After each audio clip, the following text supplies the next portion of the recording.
When I found out that Games Workshop was going to re-release the miniatures from the old Balin scenario, and that it all will now be included on its own tabletop game, I immediately jumped at the chance to get my hands on one, and I painted them straight away. I love these old single-pose plastic miniature models. They are full of charm, and I have a nostalgic theme for me. But with such beautiful miniatures, it's a shame to play on just a simple cardboard board.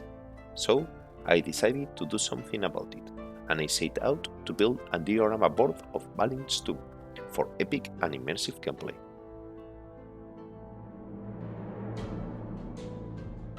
The first step was to make some measurements of the board, to being able to transfer them to a three-dimensional diorama. Some adjustments were necessary on the stems, the pillars, and other parts. To keep everything symmetric, I made a template so it was easy to mark the area.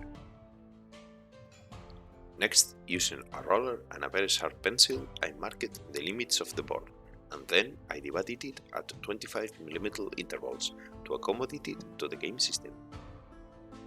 When I started this project, I wasn't sure if I wanted to use the minimum necessary scenery to not hinder the game, or I wanted to add a lot so that the board will look similar to the movie. In the end, I decided to use the original Games Workshop scenery. It will add detail to the piece, but without hindering the game. Where to put the bits was easy. The kit bits are identical to many pictures of the board, so I simply found where they match and then marked it on the XPS foam with a pencil and dig a hole using my hobby tweezers.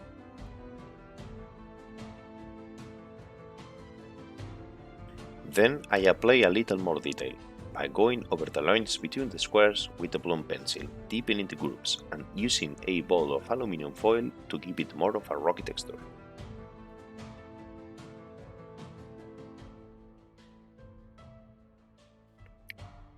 The stairs were a bit of a headache. First, I tried to do a test on a large foam block and carve it there, but the result was not very good, so I decided to do it in 4 pieces. The process was much more easier this way, being able to measure, mark and cut the pieces more easily, leaving a cleaner finish and straightened, more defined edge. Then the top part got the same treatment as the base.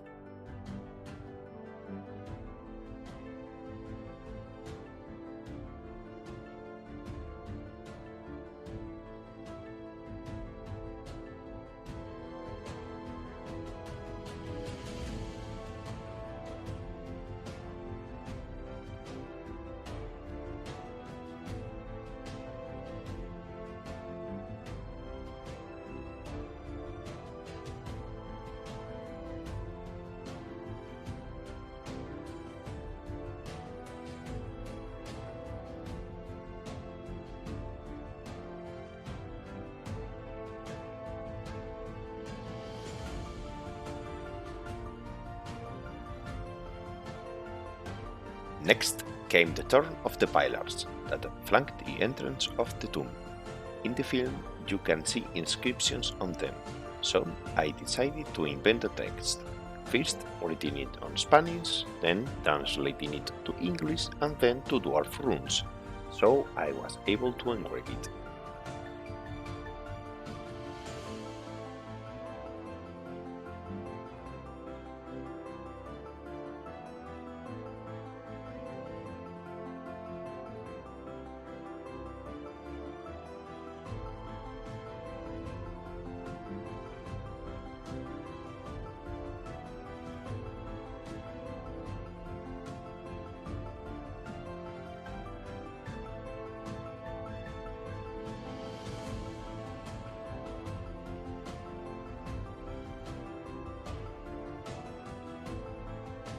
Now it was time for the columns. If I had made them the same size as on the board of only a 25mm square, they will be very small and do not go well with the idea that I have on my head of a huge and solid dwarf construction. So I doubled the size to 50mm. To outline them, I used a template drawn on a piece of paper and then a cutter to carve them, and to add more detail, thin sheets of foam as rock trim. The process was very pleasant, which was lucky because I only had to do it 9 more times.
For the distracted area where the Moria troll corners Frodo, I use my hobby tweezers to add texture to the walls, but being careful to leave the play area clear and easy to use.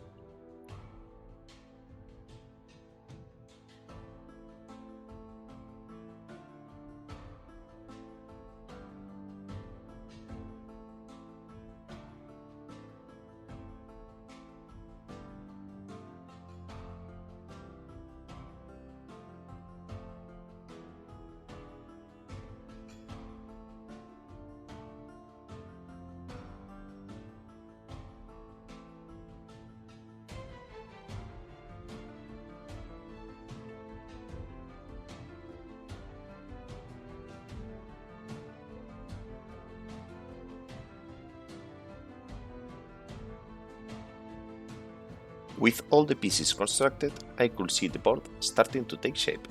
Nice! I don't own a hot glue gun, but that's okay. I will use wood glue and toothpicks to hold the pieces together. They will hold just as well. I'm sure I won't regret that decision in a few years, when I try to move the board somewhere. Then I mark the outline of the door on the foam wall, and carve out a hole to house it in, and fill in the gaps with wet plaster.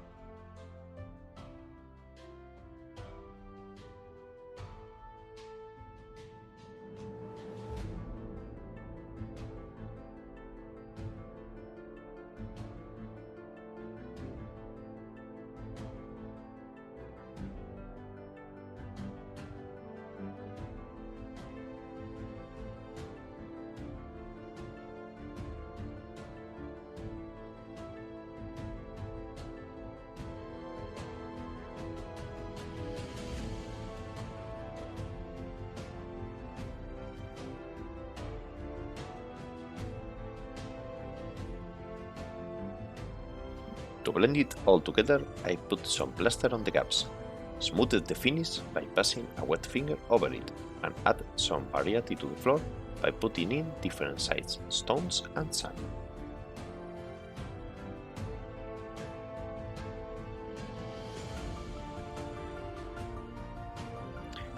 Next, I mix some Mod Podge and black acrylic paint to prime the board and give it a little extra hardness as well. I apply it using a cheap brush, moving it in various directions and stippling up and down to give some extra texture to the floor. Then I let it dry completely and apply a second coat. To begin to introduce color into the rock, I added blue and white paint to the mixture and applied it using a dry brush technique, creating lighter mixtures each time, until at the end I gave a last pass of titanium white, using a big makeup brush to give it in the last highlights.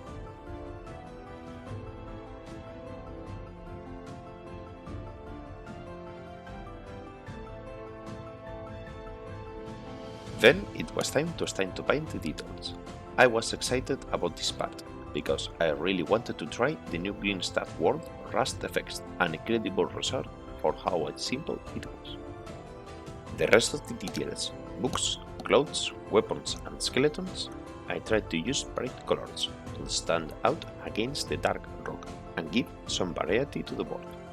A layer of Agra's Earthshade to introduce some shadows, and an edge highlight using the original colors, mixed with Army Painter's Arid Earth.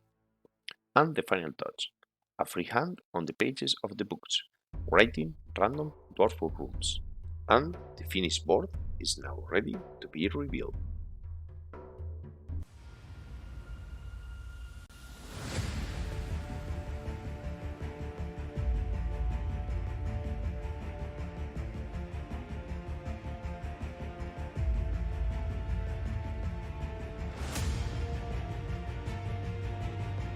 I've never attempted such a big project before, and now that it's finished, I can't wait to use it. Well, thank you very much all for watching this video, and I'll see you next time.